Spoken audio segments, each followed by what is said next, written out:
Hello,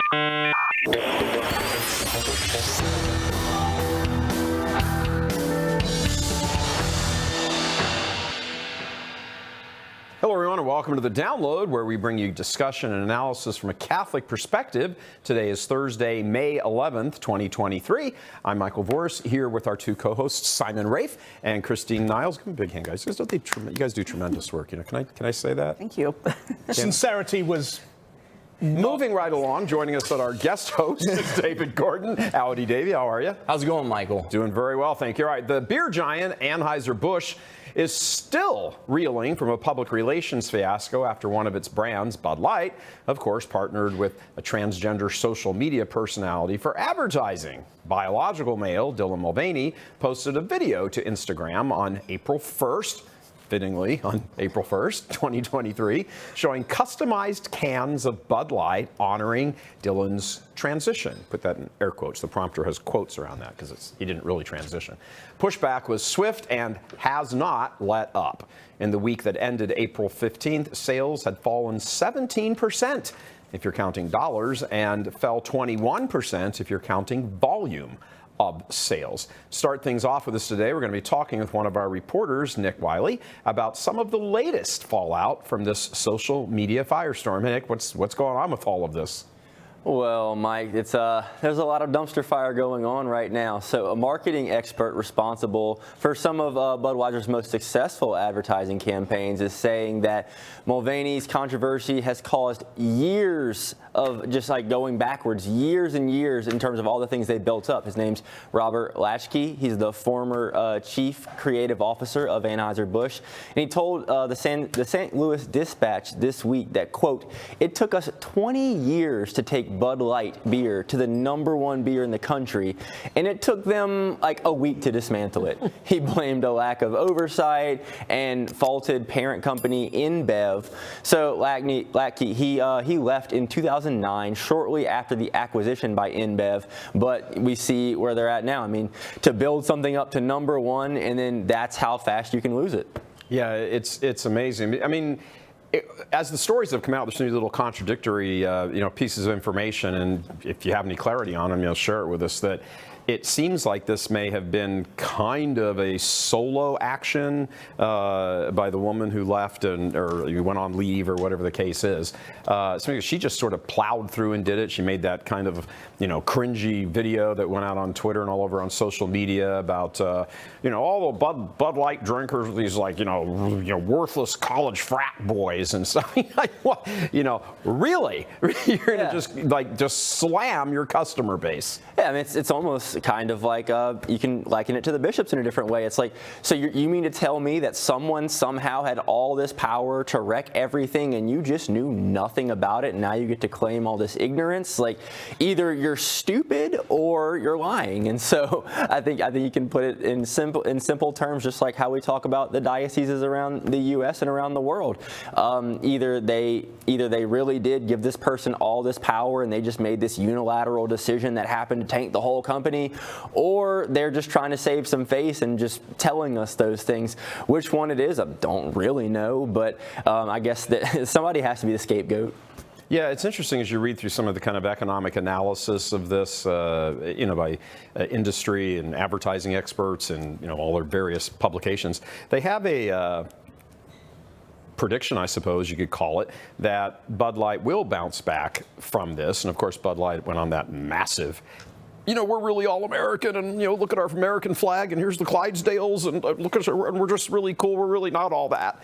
That doesn't seem to. I mean, it may have stopped the bleeding, but you can't lose 17% of your sales and 5% of your market capital and not feel that somewhere. And it doesn't look like they've recovered from that yet. I mean, has the bar just been dropped down to a new normal for them, and they've got to just start to build back from that over the next number of years? Yeah, so they haven't recovered yet. Obviously, like losing 20% of sales in the month of April, but I don't know. It remains to be seen, because a lot of these companies that have been like the first to do some of these crazy things did bounce back in a major way, and we don't talk about them like that anymore. So, for instance, Target with the bathroom thing, everyone demonized Target for, you know, a couple months, whatever. There was all this hoopla, but you know what? People are still going to Target. And so it remains to be seen, will people actually have the perseverance to say, you know what, you messed up too bad, and we're not going back to you. It's over.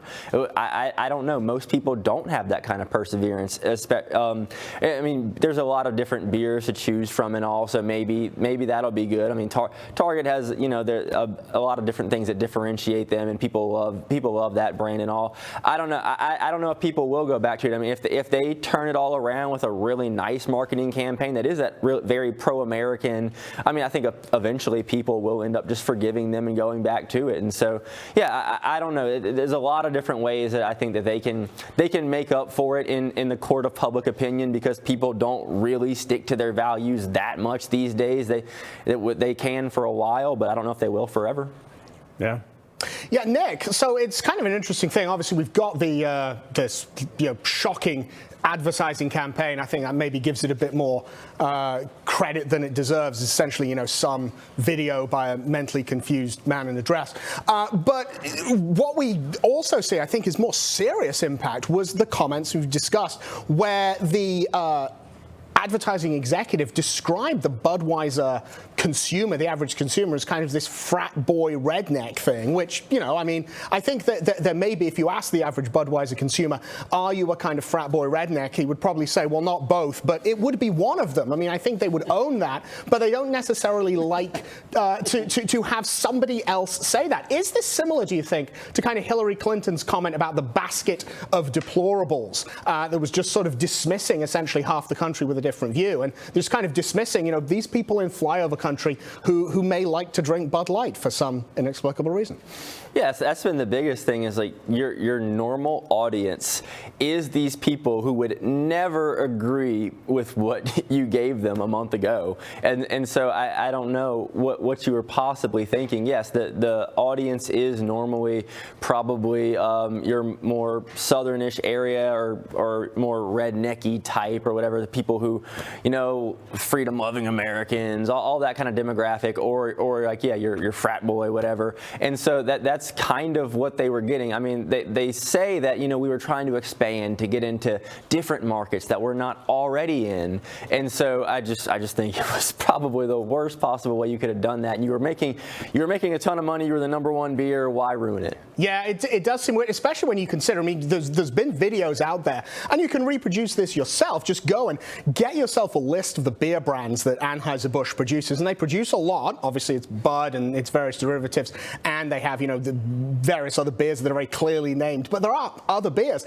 You can go to the liquor store, go to the beer section in your grocery store, and you will just see great slabs, great like piles of Anheuser-Busch beer, like Hillary Clinton's book in the discount bookstore, that have not sold, and everything else is gone. Coors is gone, Miller is gone, and so it's getting to the point where they're not just saying, well, I don't want Bud Light because I'm going to look like a fruitcake when I'm drinking it. They're saying, I don't want to be dealing with Anheuser-Busch at all. That's a genuine boycott. That's not just, I don't like this tranny stuff. Yeah, it's true. I mean, we'll see what the other beer companies do, because we know most of them right now, they already follow the whole Pride Month thing. They have their rainbow beers and all. Will they try to make some kind of headway into this thing too? Because if they all did it, then what is going to be people's normal alternative? If they just all decided, you know what, we're all just going to go in headlong into that. And so I don't know. It remains to be seen. Will people learn from their mistake? Will more join in on it? That's just something that's going to be something we see in the future.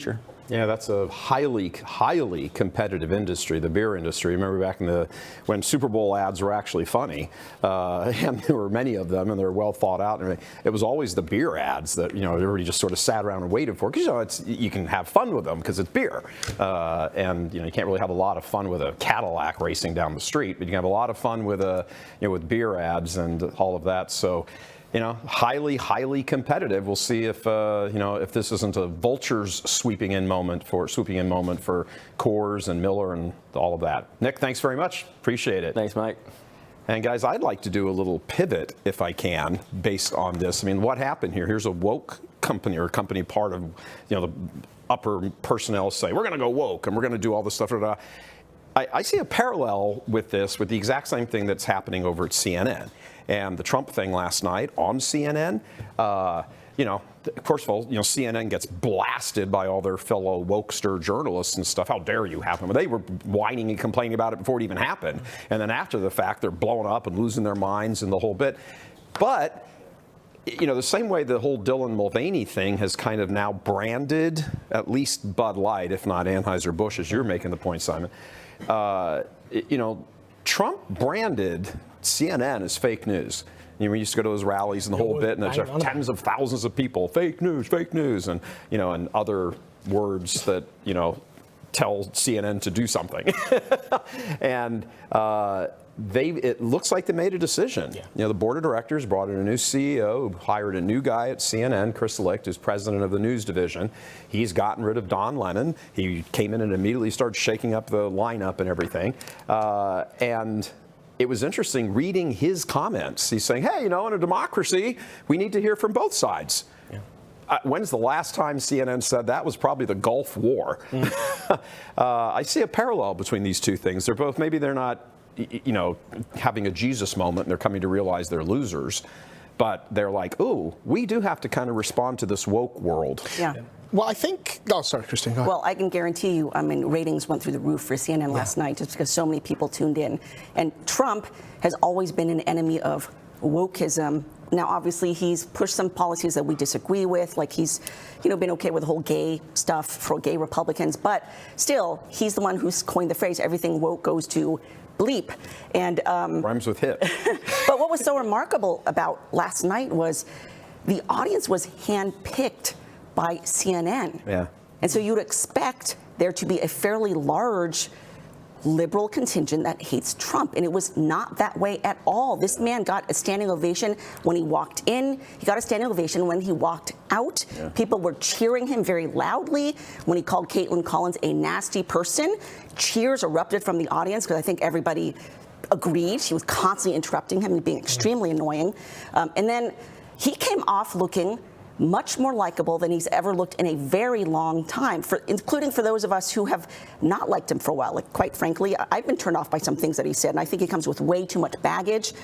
But I was watching clips of him, and I was like, wow, he's really just nailing it on the head with these responses, but he's coming across in such a cool, collected, smart way. It makes her and CNN look so bad. I think there's an interesting thing, and I was taught this back when I was doing my English A-levels, and we were looking at the production of news, both written news and radio news, TV news, and all this sort of stuff. And something was explained to me. It's always stuck with me. I've always kept it at the forefront of my mind while working here.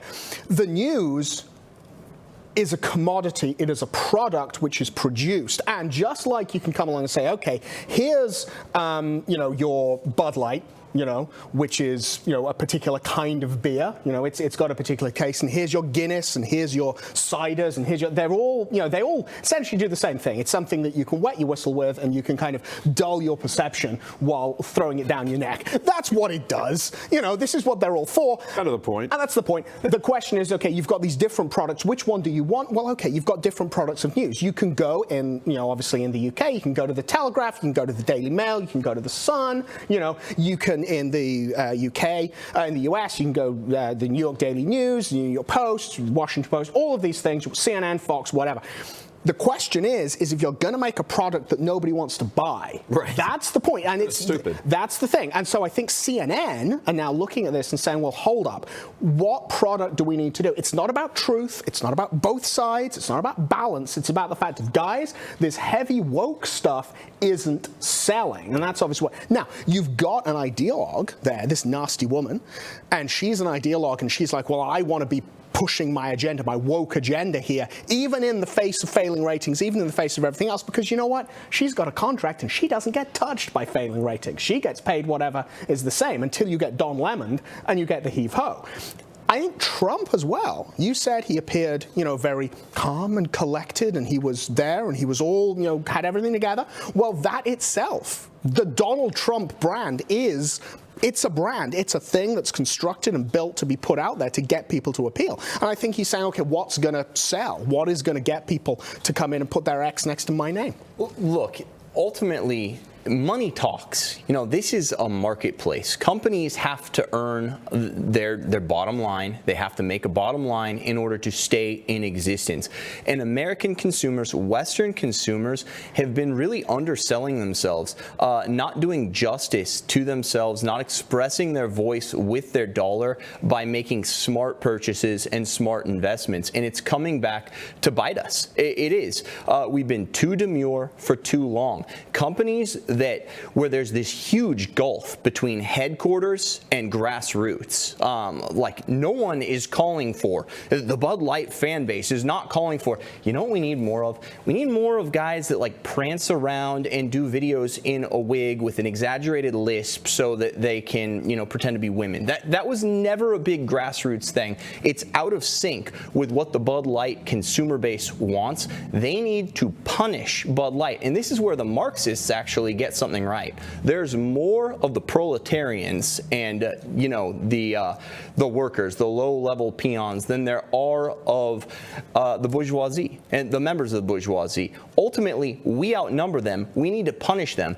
And Americans, especially, have been too content with getting steamrolled over by corporate ideologues like this Alyssa Heinerscheid of Bud Light. Like, why her? Why would you pick an executive that does not in any way reflect the mindset, the looks, the station in life from the people who actually enjoy your product? She insults them. Yeah, she goes out of her way to call them names. Content for who they are. Well, she's out now, yeah, but punish them. And I even hear there's just so many people with false mercy. We were talking about Fulton Sheen the other day on air and the false mercy. We hear all the Americans like, well, we'll just let them, you know, they've learned their lesson now. No, they haven't. You even have Donald Trump Jr. out there tweeting, oh, Budweiser's a great American company.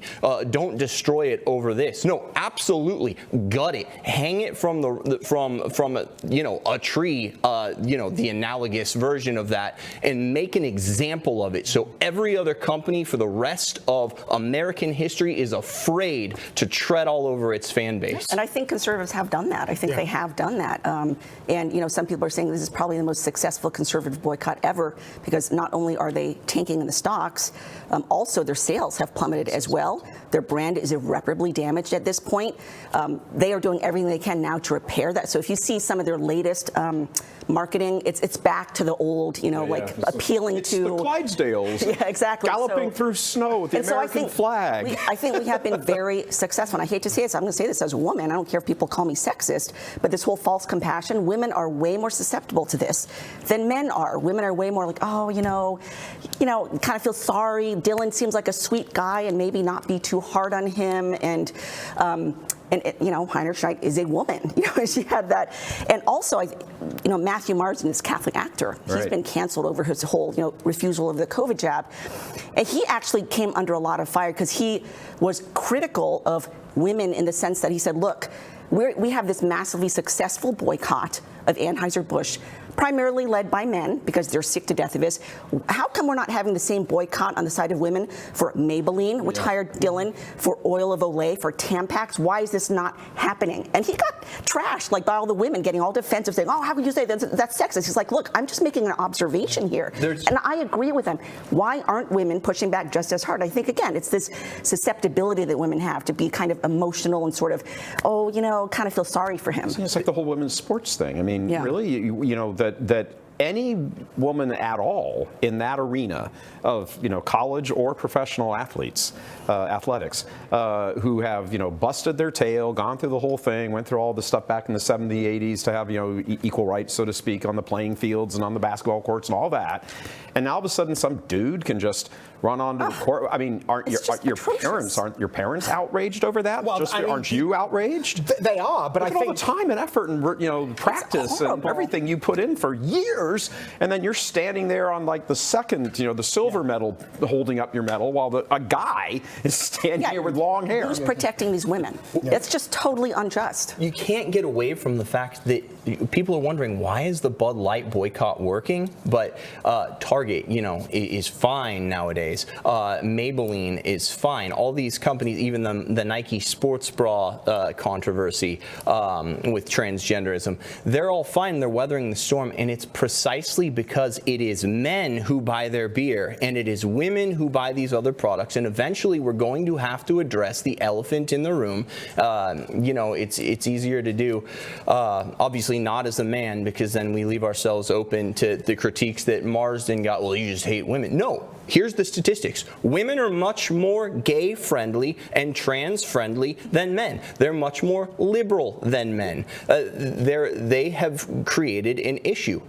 Flooding politics with the female voice has created serious issues to the effect that if it weren't for the women's vote, America would be virtually all red. And so Bud Light is getting destroyed right now because men do not like this, and they're not susceptible to this kind of brainwashing about the trans agenda that women have been. And I think that somebody needs to say it. There are a lot of weak men too. That's the problem. There's a lot of effeminate men today who will not stand up to this. Do it. But I think there's also the ones who hired her. Ones who hired her. Yeah. I think there's also another way of looking at it. So, interesting question. Which brand of makeup is Christine wearing? Can you tell? I can't, and I probably know more about women's makeup. Is it a trick question, Simon? But I can't tell unless Christine tells me, and I just can't, or unless I happen to see her putting it on. But that's a very private, intimate thing, and the only woman that I see putting on her makeup is my wife. Okay, so that's what it is. Which beer is somebody drinking? You can tell because it says on the side of the can. And that, I think, is a thing, that there is this thing with guys. John Doyle was talking about this, of Heck Off Commie. I know we've interviewed him a few times. Yeah, good. Very good guy. He makes the case, and he kind of jokingly said, and then he explained it, and I was like, oh, you're very true. He said, civilization will collapse if I can't call my best friend gay.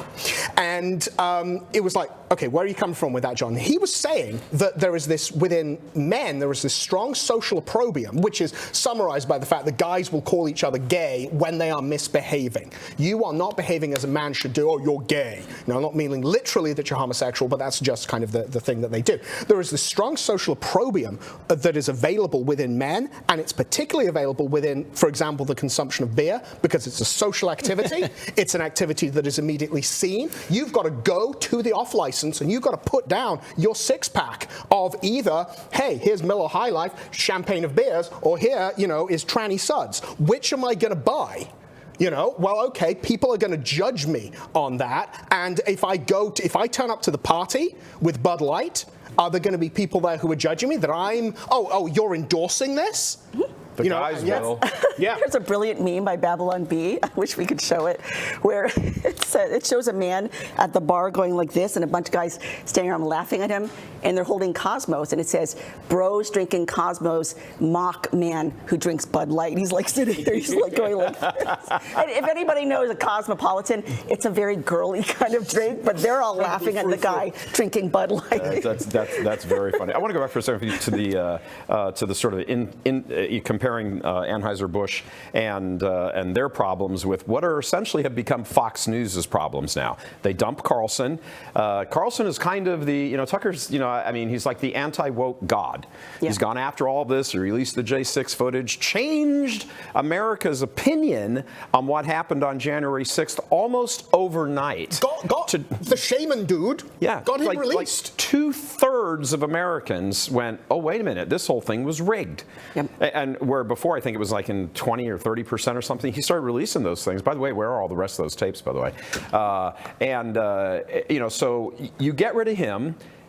I think a lot of people, we sat here, three of us sat on this set on election night 2020, and we're like, why are they calling Arizona? Why is Fox News calling Arizona about 14 seconds after the polls have closed? And I think the final vote difference was like 8,000 or 11,000. I mean, it was out of the millions cast. Boy, that's pretty timely. Yeah. And people were ticked. And that's really when they started going down.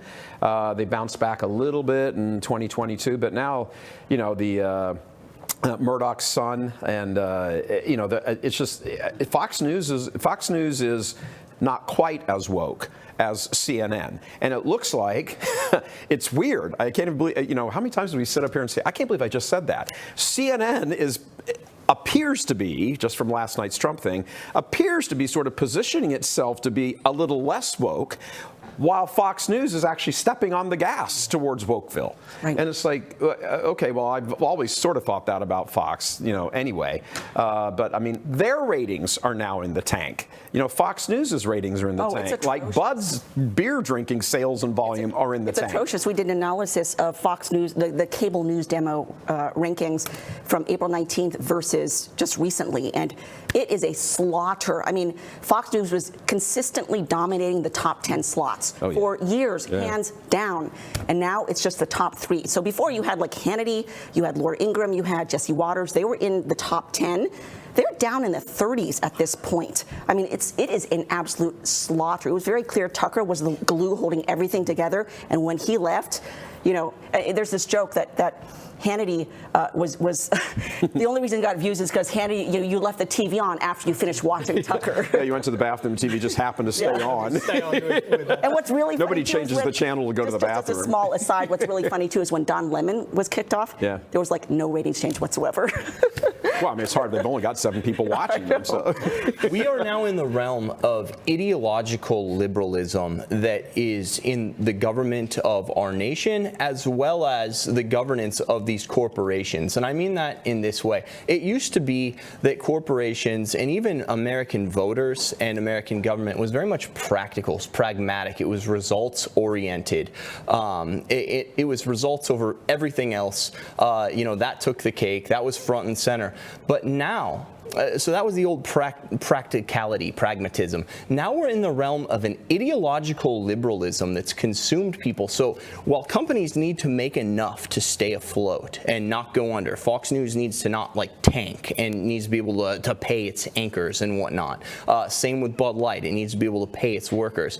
But the companies, because they've had an influx of woke college grads, or with Murdoch, the changing of the guard there and his sons taking over and putting in considerably more liberal. Exactly. The diversity, equity, inclusion. We're going to have the female execs, which was a push by the Murdoch sons, tapping certain people based on demographic, not on merit. We are in the realm of ideological liberalism, and companies are now willing to take a hit in the short term and weather the storm in order, they believe it's their moral onus, that they have a moral duty to do progressive, woke things. And that's why, that's my point. That's why these boycotts must be long-term. They must have teeth, and we must never forget. You must make an example of these companies and really hang them out to dry so they know that if they put their toe in the water, if they flex that ideological liberalism, we're not going to forget. We're going to hold them accountable, and it will mean their life so that every other company does not attempt the same folly. Yeah, and I think there's let me ask a question on that. Do you think there is there's a taste for that among the average American consumer? It tastes for the ideological liberalism? No. No. For just maintaining keeping the pressure up. Well, this is exactly it. Hasn't worked before. But the idea of the guys drinking the beer might be a kind of an outlier sort of thing. And I think that there's another way to do it. You see, the boycotts are difficult to sustain. I've used the analogy before. Essentially, a boycott is like, okay, I'm going to pick up a red hot poker, I'm going to press it to your neck, and I'm going to hope that you cry uncle before my hand burns. And that's the rule. A boycott only works. You can't come along and say, well, I'm going to boycott Target because I always went to Walmart. Okay. My brother in Christ, you are not actually boycotting it if not. It was like when the cast of Hamilton kind of cut into Vice President Pence, and everyone says, well, I'm boycotting Hamilton. It's like, you are boycotting a Broadway show that has been sold out for 6 months that you didn't have tickets for. You don't understand how it works. Now, if you want to boycott Bud Light or Anheuser-Busch or any of these other corporations, there's a pain there. Now, the pain is this Trumpery little tiny thing of like, I don't get to have my suds. Yeah, just go buy Coors. Well, but you've got to replace it with something else. Sure. But is Coors necessarily any better? You kind of said, Dave, that they're coming in with these, the month of the Sacred Heart is going to be full of pride all the time because it always is, and so are they going to be rainbow flaggy? What you need is you need an alternative, which is not just like an alternative, but actually a positive development. why aren't people going in and trying like their local microbreweries and this sort of stuff? Yes, I get that the people there are annoying and they have like bad beards and stuff and they talk about hops in an annoying way. But why are you not saying, you know what, I'm not going to drink Bud Light and we're going to try to find some local thing that is run, but it's a small company, it's local, it's there, it's a whole thing. They're not going into the woke ideology. That's kind of the way to do it. Here's why. Yeah. The reason why is because people, conservatives, stupidly, foolishly think that boycotts are grassroots efforts. And they are not. Boycotts, if you look back at bus boycotts, the civil rights movement, these things are centrally coordinated and we have absolutely no organization, no apparatus. So it was cute when the conservatives and the Tea Partiers snarked and scoffed at the fact that Barack Obama was a community organizer because it's a made-up job title. But you know what? You know why we're getting destroyed in the culture wars? Just absolutely gutted. And people, you know, we try and like take solace in these small victories. Oh, Bud Light stock lost 1% last week.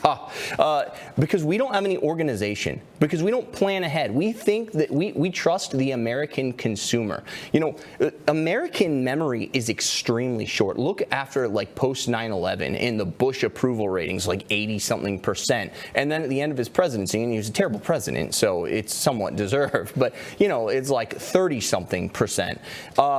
American memory is extremely short. Oh, we support going into Afghanistan. Now support drops way off. It's like, well, you got to have stick-to-itiveness. I mean, I agree with you, but I think part of the problem with all of this is the left, just by virtue of how it has moved in over decades and decades, has taken control, has locked down all the mechanisms for this. They have the media, the courts, the this, the that, the corporate America, all the giant universities that feed on. They have developed an entire system and a pretty darn good farm team also to move in when something happens there. Conservatives, I hate that phrase because I don't even know what it means anymore. Conservatives just don't think like this. What would you point to, for example, for Open Societies Foundation, the George Soros, one of the many tentacles of that man's stuff? He poured $1 billion into Open Societies Foundation, finance this, finance that, da, da, da. What would you even point to on the right that even begins to parallel that? The Heritage Foundation? Yeah. I mean, that's not to disparage them. They're good thinkers, but they just sit around their think tanks. They stare at their navels. They'll write a nice article in, some, conservative magazine that people read and go, ooh, yes, that's right. Give me my Bud Light. It's not even just that. They have certain things dedicated to corporate America in particular, the Corporate Accountability Project. Yeah. We have nothing. We just count on, well, consumers are mad because they got Dylan Mulvaney. But that's not going to cut it. Yeah, I don't want to be too quick to dunk on the Anheuser-Busch boycott because I do think, for one, this one was a grassroots boycott, and two, it has been very successful. Like, if you can just go and show this is how much the stock has dropped. Now, did it drop immediately? No, but you can see like over a 1 month period how low it is now.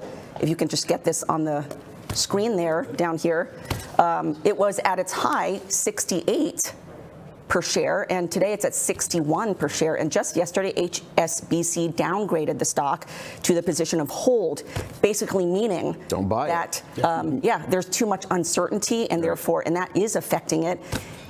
The sales have dropped almost 30%, and so You see, those kind of numbers are the ones that get members of a board to sit up and take notice, and they're like, okay, what you're doing isn't working. And when you can clearly point to a thing, it's like, okay, what we're doing isn't working. Well, did we change the color of the cans? Did we do slightly different advertising? Did we, start putting in, a little bit more hops than before? No, it's like, dude. There was a mentally ill man in a dress. One thing changed. One thing, that is the thing, mentally ill man in a dress prancing around like a great big fairy. That is a problem. You can do that, and that's the sort of thing that the board will point to and go, guys, that needs to change. The other thing is, I think this has been very successful, Christine. Obviously, the numbers don't lie there. I'm not sure I would call this a boycott. I think, to Dave's point, this wasn't a boycott. There was no organization. People just stopped buying this because of a reaction to it. It's truly grassroots reaction. It was just a response. Yeah. Now, if you go to the grocery stores and you see all of the Anheuser-Busch stuff, it's still there. Nobody's buying it, or very, very few people buying it. They're not placing the orders. That's very unfortunate for these people who are the distributors and the salesmen and stuff. They get paid on commission, of course, and they can't pay their bills right now because they're not making any money. But if you look at the rivals, you look at Miller, you look at Coors, those things, it's like a plague of locusts have come through if locusts drank light beer.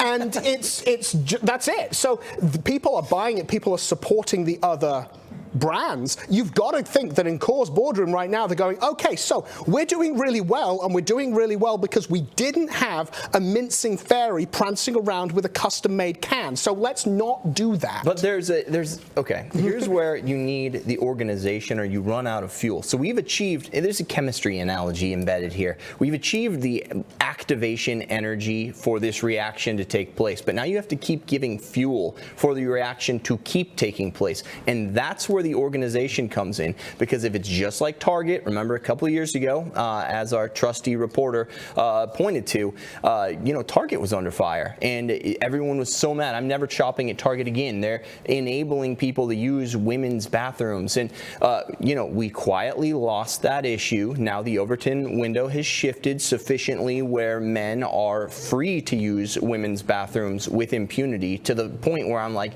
girls, you try and hold it when we're in public, because I don't want to get into a fight if there is somebody of the wrong sex in my little girl's bathroom. The Overton window shifted. We lost. Target is very profitable, and guess what? Yesterday it came out that it's running a new line of trans clothes and gay-friendly clothes, specifically, geared towards children, saying all kinds of slogans. If being gay was a choice, I'd choose to be gayer, yada yada. Rainbows all over like onesies for babies. They've doubled down. Changing room at the store is the bathroom. Yeah, they go in there to change genders.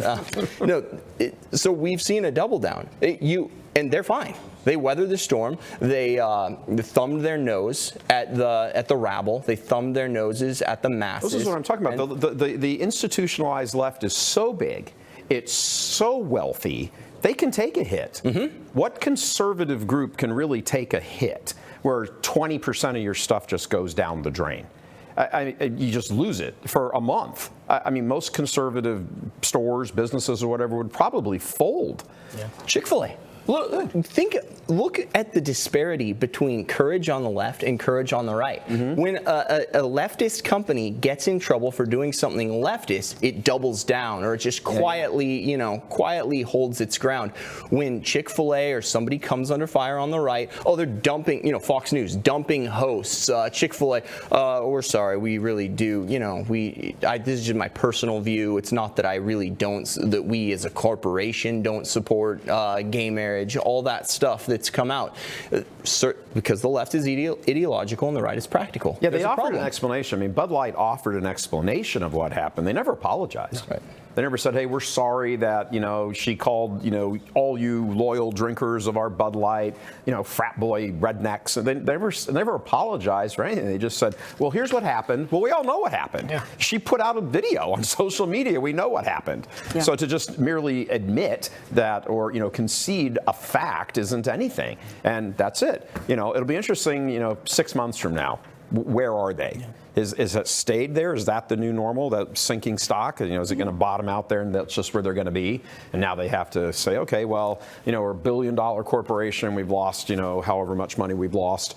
That's okay. We'll suck it up. Maybe we just don't have as big of bonuses for, this year around for the execs. And then next year, things will be fine. Well, if they are marketing now towards their regular base, I wouldn't be surprised if their stocks go back up. And I actually wouldn't have a problem with that, because they're responding. They're responding, saying, okay, we messed up. We're going to go back to this. We're never going to go back to that. David's saying execute them.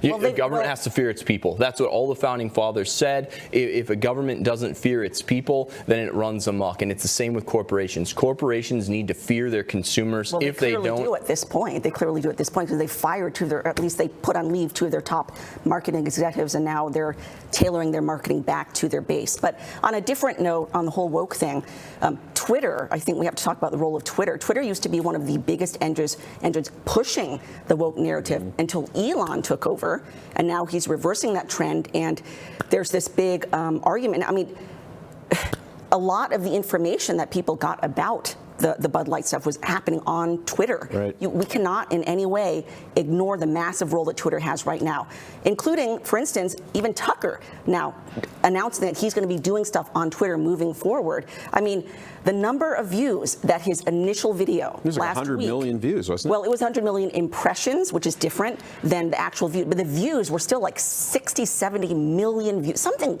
incredible, which, you know, on Fox News, he was getting like 3 million views per night. So for him to release a 2-minute video and get millions of views, 20 times the number of views. I mean, and then people are like, oh, you need to do Twitter now. You need to do Twitter. You have a subscription feature now where you can actually. So, I mean, he is set for life if this is what he's going to do, and he's going to be making way more money than he ever got at Fox News, and even more, he's going to be way more influential in pushing back. He's just by virtue of the number of views he's going to get on. Okay, Twitter. so I'm going to go a little off the reservation here and ask you guys your question.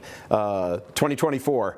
We were talking before the show. I mean, I think it's just sort of a given. Trump's the GOP guy. Yeah. You know, I know everybody's going about DeSantis and this and that and everything, but DeSantis hasn't even declared. He hasn't declared, and even if he does, I mean, I don't know how you. I'm the guy way trailing second place, way 30, 40 points, depending on whatever poll you're looking at. Okay, fine.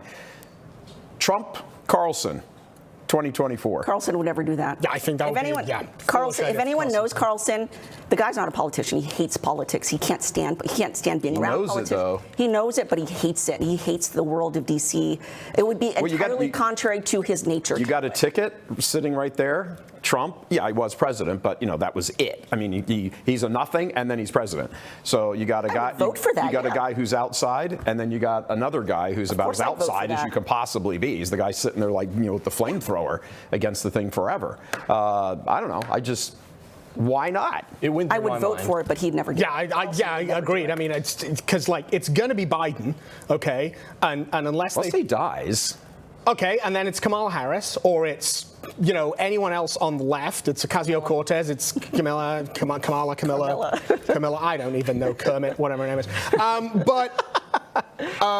It's that, you know, and unless they put up, you know, literally the GOP puts up, like, literally Satan, you know, and I'd probably still want to read the platform, I'm not going to be voting for whoever's on the left. I mean, it's just that simple.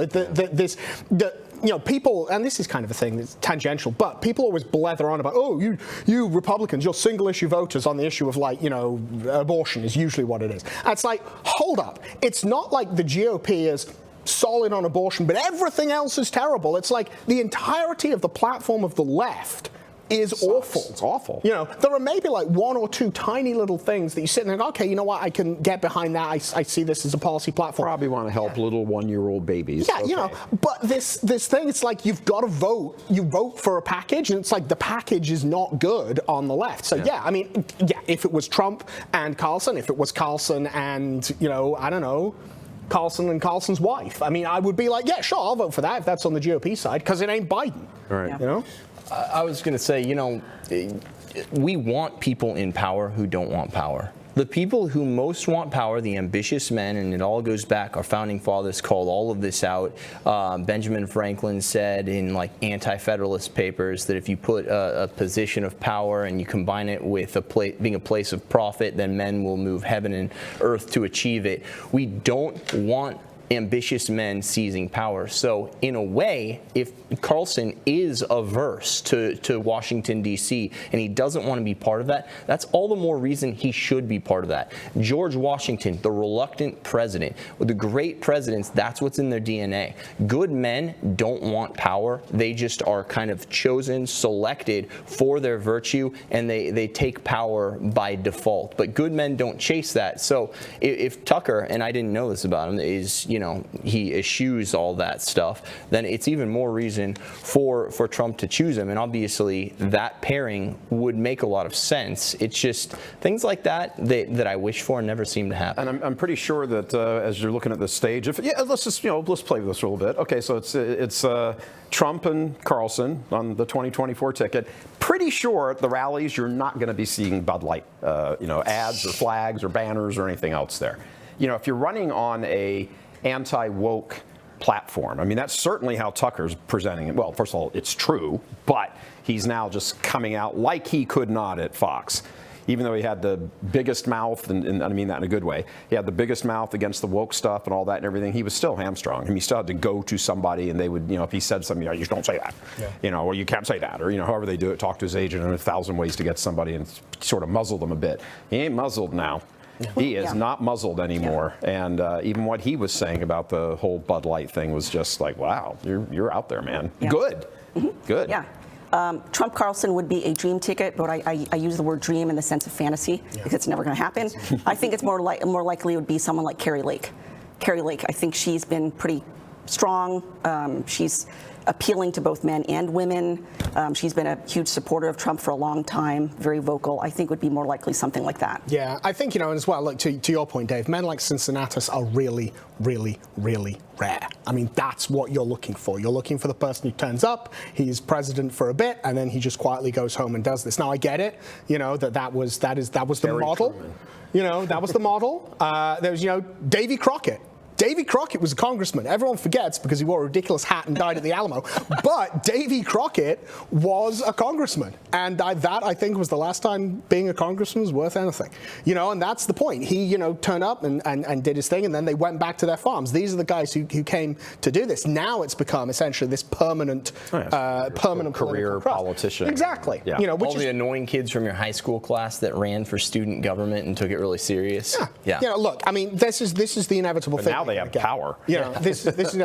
Who was it who said, you know, I would rather be governed by the first 100 names? Yes, Buckley. Yeah, I would rather be governed by the first 100 names in the telephone directory than the faculty of Harvard or any other organization. I think, you know, just randomly, let's just take, you know, these guys from Aaron A. Aardvark down. That would be cool.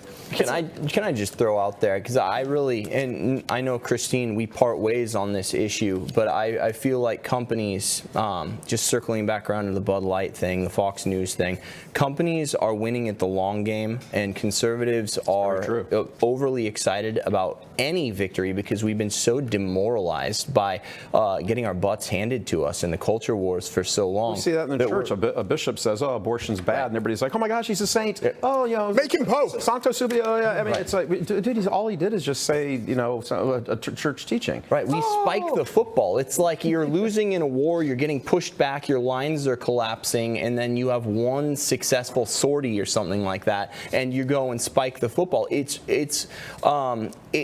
tone deaf of conservatives a lot of times to be celebrating. We have to learn to play the long game and not just the short game. And ultimately, I think companies will only learn.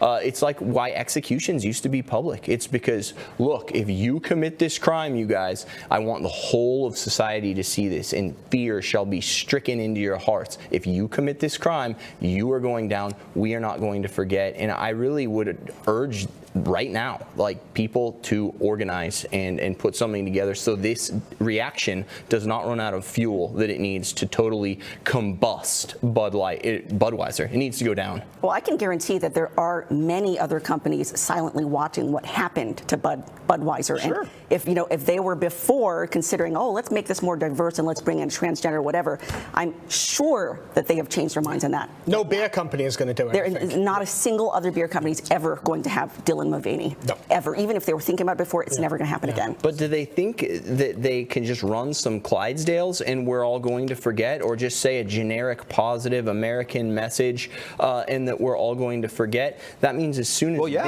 that's why they're doing it. Right. That means as soon as this Overton window shifts, they're going to be back out there again once the forgetful American public has lost its steam to prosecute this current battle. I mean, it's one of the expressions in politics. You know, you're running for office, and it doesn't matter how far behind you may be or whatever screw up you may have said or done or whatever. Americans go into that voting booth, they have a memory of about 3 days. That's it. Doesn't matter what happened. That's why, with Biden tanking even against Trump, in the polls now, depending on which poll you're looking at. There's one poll that had them even, but all the rest, Biden's behind somewhere between 3 and 7 points to Trump in a hypothetical, which will, unless Biden dies, it will probably, in all likelihood, be the matchup. I think Biden's already died. I think this is a weekend at Bernie's phenomenon. You look at that and you say, you know, are people, you know, you can see all these polls and go, oh, look at this, is great, and da-da-da, and everything. It's like, you know, what did a Democratic strategist I was reading last night said? Yeah, if you really believe that people are going to remember all this stuff and everything, I got a red wave to sell you. That's a great line. Yeah. That's a great line. I kind of shuddered when I read it and said, yeah, we sat up here the same thing, and Jim Ellis, our political consultant, set me straight. He said, no, look, you're going to look at 3 races right up there in that little corner of the country, and if those things aren't won and determined by Republicans in, you know, the first like 5 minutes of, you know, the election returns coming back in, it's going to be a long night. All 3 of them didn't work, and it was a long night. And it was a long night. There has been some successful pushback. So, for instance, you know, I've mentioned this before. A bunch of school boards flipped from liberal to conservative because we were so ticked off, moms especially, at all the crap, you know, being poured into our public schools. And you saw the moms at the school board meetings just hopping mad or reading the pornographic content, and it, you know, goes like wildfire on Twitter, and people all over the country are furious at this. And so at the elections during the midterms, many school boards you know, flipped from liberal to conservative because so many people are like, I'm ticked, I'm going to run for school board, I'm going to get on there, and I'm going to reverse this. And we need to be doing more and more of that. Also, there's some videos now of high school kids too getting sick of the whole transgender thing. There was a video that went viral of some kid holding up the big transgender flag and other kids just taking it from him, like ripping it up on the high school, whatever, playground. I mean, high school kids are sick of this garbage. And that's a hate crime, too, because, of course, that was intent to marginalize this protected class. It literally is. That's like, none of them were prosecuted. To show the power of the institutional left, as we're standing here talking right now, hundreds of thousands of people are walking across our border carrying other countries' flags because Title 42 just expired. Right. They're walking into the country. Hundreds of thousands of people carrying other countries' flags. What history has termed an invasion is going on right now, and it's because the institutional left, the media. I don't think people understand. I mean, the whole is greater than the sum of the parts. When you look at that whole monolith, you know, they feed each other and they produce something far greater than just working together. And we're trying to plug all the holes in the dam, and we're not understanding that this is a meta war. There's something greater going on right now. With each one of these little things, the Overton window is shifting in the left's favor, and that's why you have to prosecute this with malicious intent. We have to fight back with mortal intent, because if we don't... All 3 of these mass killings this past week, every one of them was an immigrant, illegal immigrant. One guy sent out 4 times and brought back in, or not, whatever, came back in. And it's exactly the case. I mean, I've said it 1,000 times. You know, Americans haven't suffered enough. The waters have not risen high enough. That's it. They just haven't. We gotta. I mean, to bring it back, you know, because this is apparently a Catholic TV show, but we need to bring it back to the idea of individual Catholics need to be out there and really focusing on their spiritual life. They need to be absolutely focusing on their spiritual life because of the nature of what this is. One, that's the only way you can actually win this war. You know, it doesn't matter all the organizing you do, it doesn't matter all the slogans you do, it doesn't matter how you vote, it doesn't matter what you do in that sense. You've got to have your solid spiritual life, and it's the only way that you will not lose your soul if you lose the war. Right. That's like the thing, and obviously it's like right at the tail end of the show, but that's absolutely the most important thing. You've got to keep the spiritual stuff primary, front and center. Faith and works, and the reason faith comes first in that little duality is because it's the most important. Yeah.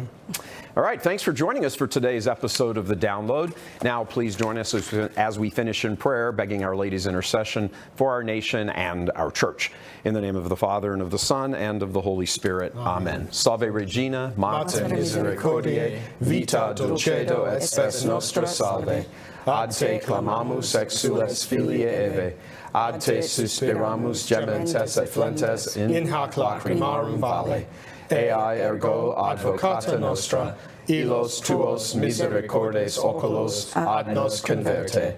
Et Iesum benedictum fructum ventris tui, nobis post hoc exilium ostende. O clemens, O pia, O dulcis Virgo Maria. Amen. In the name of the Father, and of the Son, and of the Holy Spirit. Amen. That is it for today's version of the Download episode. We premiered a show like this every day at 5 p.m. Eastern, right here, the Download. So from all of us here at Church Militant, thank you for tuning in. Be sure and tell your friends about it and share the show. Let people hear these discussions. These are some of the most intelligent, well-informed discussions in the entire Catholic media world, for that fact, secular media world as well. So please let your friends know. God love you.